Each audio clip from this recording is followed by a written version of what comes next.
이러한 좌절과 걱정의 마음보다는 어떤 소망과 희망의 마음이 더 크실 거라 생각해 봅니다. 이러한 소망과 희망의 마음이 있는 이유는 여러분 마음 한켠으로 기대하는 무언가가 있기 때문일 것입니다. 그것이 돈일 수도 있고요. 가족의 원인이 될 수도 있고, 직장과 사업이 원인이 될 수도 있을 것입니다. 바라기는요, 2026년은 예수님 때문에 승리하시는 성도님들 다 되시길 간절히 축복합니다. 아멘. 제가 예수님 때문에 라는 말을 사용을 해보았는데요. 무엇 때문에 라는 단어를 사용한 이유가 있습니다. 오늘 설교 제목이 말미암아이기 때문입니다. 말미암아라는 뜻이 바로 어떤 원인, 어떤 이유, 뭐뭐 때문에 라는 뜻을 가지고 있습니다. 그럼 먼저요, 이 말미암아라는 단어가 본문에 몇 번이나 나올까요? 한번 보시겠어요? 네, 시간 관계상 제가 세어 보았는데요. 총 7번 나오더라고요. 본문이 11절이면 이 말미암아라는 단어가 참 이례적으로 많이 등장한 단어라고 생각합니다. 10절 같은 경우는 한 절에 2번씩이나 등장을 하고 있습니다. 그럼 우리 첫 번째 말미암아가 나오는 부분부터 한번 생각해 보도록 할 텐데요. 우리 5장 1절 같이 한번 읽어보시겠습니다. 함께 읽겠습니다.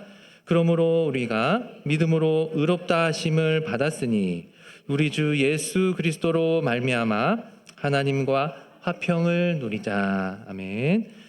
여러분, 올 한해 하나님과 화평을 누리는 여러분 모두 되시길 간절히 축복합니다. 먼저 여러분 1절 마지막 부분이요, 하나님과 화평을 누리자. 여기서 말씀하고 있는 이 화평은 어떤 화평을 말하는 것일까요? 우리가 화평하면 떠오르는 그런 이미지가 있을 것입니다. 서로 싸우지 않는 그런 모습, 어떤 일상의 평온한 상태, 그런 작은 의미, 이런 것들이 작은 의미의 화평이라면, 본문 로마서 5장 1절에 나오는 이 화평은 어떤 큰 의미의 화평이라고 할 수 있을 것입니다. 그렇다면 큰 의미의 화평이라고 하는 이것은 무엇일까요? 그것은 바로 하나님과 관계의 문제라는 것입니다. 어찌 보면 하나님과의 관계의 문제는 죄인된 인류가 해결해야 할 가장 큰 숙제라고 할 수 있을 것입니다. 여러분, 처음 사람은 죄가 없었죠. 하나님께서 하나님의 형상대로 사람을 창조하셨기 때문입니다. 하나님은 의로우신 분이시기 때문에 하나님께서 창조하신 사람 역시 의로운 사람이었습니다. 의로운 사람은 의로우신 하나님께 아무런 장애물 없이 하나님께 나아가서 친밀한 교제를 누리고 하나님의 무조건적인 사랑과 복을 마음껏 기쁨으로 누렸을 것입니다. 하나님과의 관계는 아무런 문제가 없었던 것이죠. 하나님과 함께 화평을 누렸던 것입니다. 하나님과 함께 화평을 누렸던 그때의 에덴 동산은 어떠했을까요? 하나님과의 큰 의미의 화평이 해결되니까 사람이 살고 있는 에덴 동산은 평화롭고 행복 그 자체였을 것입니다. 그렇다면 우리 하나님께서 창조하신 그 창조의 그 현장을 우리가 한번 살펴보도록 할 텐데요. 첫 번째로 하나님께서 창조한 그 상황 현장에 대해서 발견했던 부분은 모든 것을 하나님이 계획하시고 성취하신 그런 모습이었습니다. 우리들이 너무나 잘 알고 있는 말씀이죠. 창세기 1장 1절 말씀. 여러분, 우리 함께 어린 시절 여기 주일학교다 생각하고 암송 한번 해볼까요? 네, 잘 다 외우시죠? 시작. 네, 이 정도면 주일학교 수석으로 졸업한 것 같습니다. 여러분, 이 말씀에는 많은 신학적인 의미가 담겨 있을 텐데요. 저는 이 부분에 대해서 여러분에게 말씀을 드리고 싶습니다. 우리가 지금 땅을 밟고 있는 이 생활하고 있는 이 천지, 하늘과 더 나아가 아직도 현대의 과학조차 정말 상상할 수 없는 그런 우주 공간, 그리고 일평생 가지 못할 정도의 온 세계의 그런 구석구석은 다름 아닌 하나님의 작품이라는 것입니다. 그리고 하나님의 것이고 하나님의 소유라는 것입니다. 우리는 이 사실을 절대 잊지 않아야 될 줄 믿습니다. 그렇게 본다면 지구가 자전하며 공전하며 자연스럽게 누리게 되는 오늘 이 하루라는 이 시간은 하나님께서 우리에게 주신 작품이며 선물인 것입니다. 우리는 사실 태어날 때부터 지금까지 이 선물을 받고 있었던 것입니다. 이 사실을 알게 된 우리는 하루하루를 내 생각, 내 욕심대로 사는 그 시간들로 채우는 것이 아니라 하나님께 감사하며 영광 돌리며 하루를 살아야 될 줄 믿습니다. 다음으로 발견한 것은요, 복이라는 그런 단어입니다. 복이라는 단어가 제일 먼저 등장한 것을 찾아보니까요, 창세기 1장 22절 말씀이었습니다. 여러분에게 지금 이 상황이 어떠한 상황인지 짧게 말씀을 드리면, 하나님께서 온 천지를 창조를 하셨습니다. 다 같이 그 창조 순서 같이 한번 해볼까요? 네. 첫째 날 뭐였을까요? 빛, 그쵸? 빛. 둘째 날은요? 빛. 둘째 날은 궁창, 그쵸? 하늘이죠. 셋째 날은 그쵸? 땅과 바다, 씨 맺는 열매. 넷째 날은요? 궁창의 해달별, 그렇죠? 자, 우리 멋지신 하나님은 이 모든 환경을 이 넷째 날까지 다 이렇게 조성을 해주시고, 이제 다섯째 날에 새와 물고기를 창조를 하십니다. 그리고 난 다음에 22절에 하나님은 이렇게 말씀하십니다. 하나님이 그들에게 복을 주시며 이르시되, 다시요. 하나님이 그들에게 무엇을 주셨다고요? 복을 주시며 생육하고 번성하여 여러 바닷물에 충만하라. 새들도 땅에 번성하리라 하시니라. 이런 말씀을 하십니다. 여러분, 복에 대한 그 소유의 관계를 하나님은 분명히 말씀해 주신 것입니다. 복은 하나님이 주신 것이고요, 피조물은 그 복을 받는다는 그런 수동의 의미라는 것입니다. 하나님이 그들에게 복을 주셨다. 무슨 복을 주셨냐면요, 생육하고 번성하는 것, 충만하는 그런 복을 주셨습니다. 그래서 하나님께서 창조하신 모든 만물은 복받는 존재들인 것입니다. 그런데 새와 물고기에게만 복을 주셨을까요? 그렇지 않습니다. 동일하게 사람에게도 복을 주고 계십니다. 창세기 1장 27절에 보시면요, 하나님이 자기 형상, 곧 하나님의 형상대로 사람을 창조하시되 남자와 여자를 창조하시고. 그렇다면 하나님께서 사람을 왜 만드셨을까요? 그 앞절 26절에 하나님이 이렇게 말씀하십니다. 하나님께서 만드신 모든 만물을 다스리도록 사람을 만드셨다라고 이렇게 기록을 하고 있습니다. 그리고 28절에 하나님은 창조된 사람에게도 복을 주시는 그 말씀이 나오는데요, 생육하고 번성하라는 것, 그리고 하나님께서 창조하신 모든 생물을 다스리라 라는 그런 말씀을 하고 계십니다. 정리한다면요, 하나님은 이미 모든 만물에게 복을 주셨다는 거죠. 사람 역시 하나님의 복을 이미 받았다는 것입니다. 그렇다면 복에 대해서 어떠한 자세를 가져야 되는지 우리가 생각을 해봐야 되는 것입니다. 내가 하나님과의 관계가 화평을 누리는 관계라면 하나님께 복을 달라고 막 때를 쓸까요? 그렇지 않을 겁니다. 하나님은 주의 자녀에게 좋은 것을 주시는 분이기 때문입니다.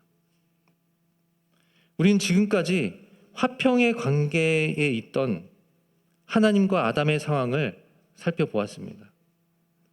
하나님과 화평을 누리는 관계에 있어서 이렇게 정리할 수 있을 것입니다.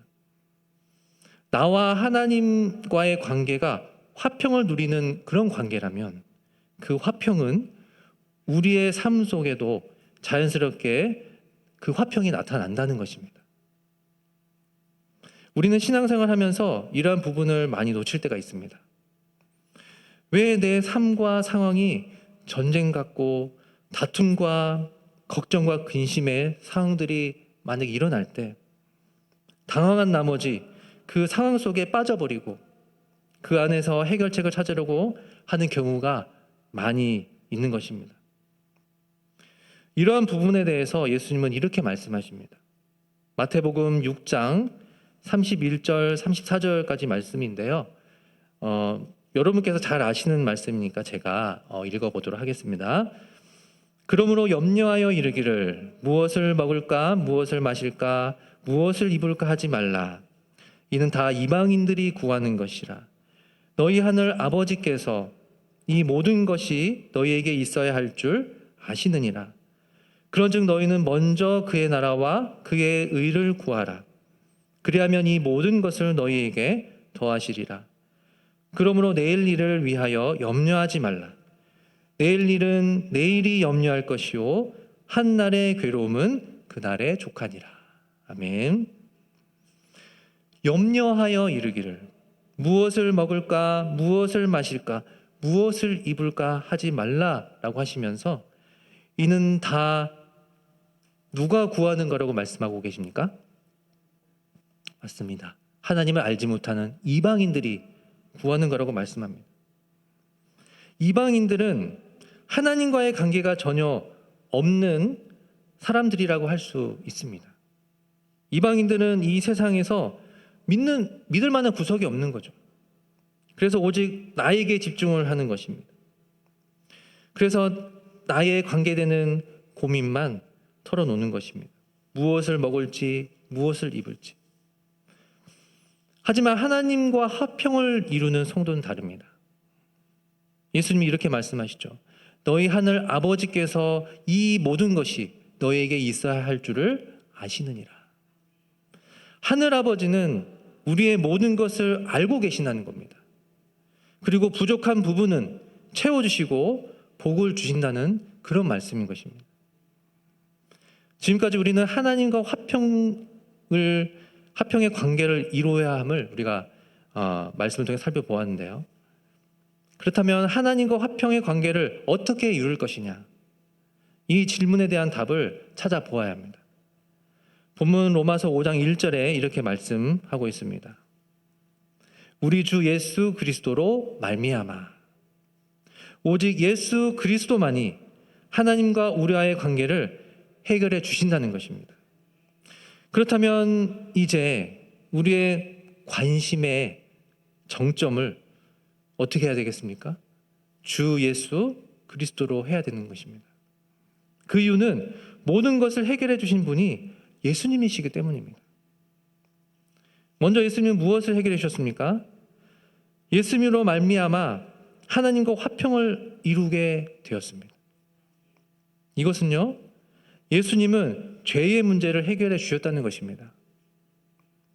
그 이유는 죄인은 결코 의인이신 하나님께 나아갈 수 없기 때문입니다. 여러분, 죄인은 단순히 연약하고 부족한 그런 자가 아닙니다. 하나님께 반역한 자입니다. 하나님의 원수이고 진노의 대상입니다. 그러나 믿음으로 의롭다 하심을 얻은 자는 하나님과 화평을 누리게 됩니다. 그래서 믿는 자는 더 이상 하나님께 분리되지도 않습니다. 하나님은 한번 주의 자녀된 자를 버리지 않기 때문입니다. 그리고 믿는 자는 더 이상 하나님을 두려워하지 않습니다. 오히려 그리스도를 통하여 아무런 장애 없이 은혜의 영역에 들어가서 하나님과 친밀한 교제를 누리고 하나님의 무조건적인 사랑과 복음을 마음껏 향유하는 것입니다. 예수님의 이러한 구원의 여정은 아무렇게나 된 것이 아닙니다. 오늘 본문 말씀을 통해서 잘 말씀해 주고 있는데요. 로마서 4장 25절을 보시면요. 이렇게 말씀합니다. 예수는 우리가 범죄한 것 때문에 내 줌이 되고 또한 우리를 의롭다 하시기 위해 살아나셨다라고 이렇게 말씀을 하고 있습니다. 우리 다 같이 본문 로마서 5장 6절에서 8절까지 우리 함께 읽어보시겠습니다. 함께 읽겠습니다. 우리가 아직 연약할 때에 기약대로 그리스도께서 경건하지 않는 자를 위하여 죽으셨도다. 의인을 위하여 죽는 자가 쉽지 않고 선인을 위하여 용감히 죽는 자가 혹 있거니와 우리가 아직 죄인 되었을 때에 그리스도께서 우리를 위하여 죽으심으로 하나님께서 우리에 대한 자기의 사랑을 확증하셨느니라. 아멘.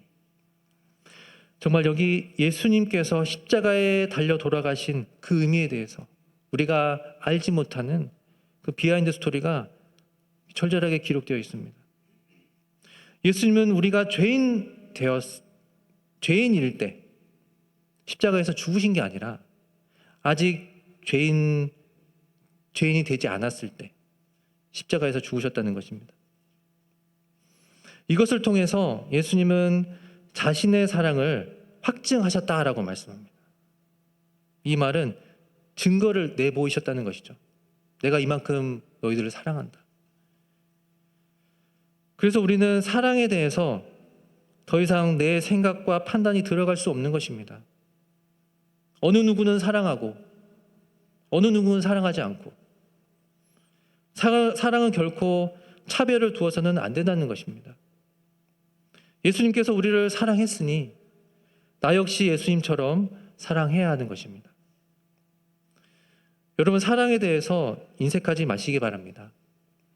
예수님께서 우리를 사랑했던 그 사랑을 반드시 기억하시기 바랍니다.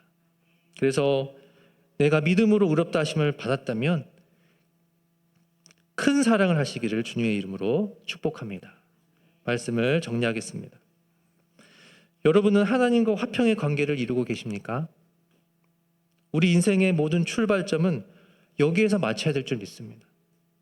하나님과의 화평의 관계가 틀어졌다면 모든 것이 틀어질 수밖에 없습니다. 하나님과 화평의 관계를 이루기 위해서는 예수님으로 말미암아 하나님을 인격적으로 만나야 합니다. 이 시간 우리가 함께 기도할 텐데요. 남에게 보여주기식 그런 교인이 아니라 진짜 주님을 만나고 싶습니다. 세상의 기쁨이 아닌 주님의 화평의 관계를 통해서 나타나는 그 천국 기쁨을 맛보도록 주님 도와주시옵소서. 주님 만나 주시옵소서. 우리 주님 크게 한번 부르시면서 간절히 기도하시겠습니다. 주여.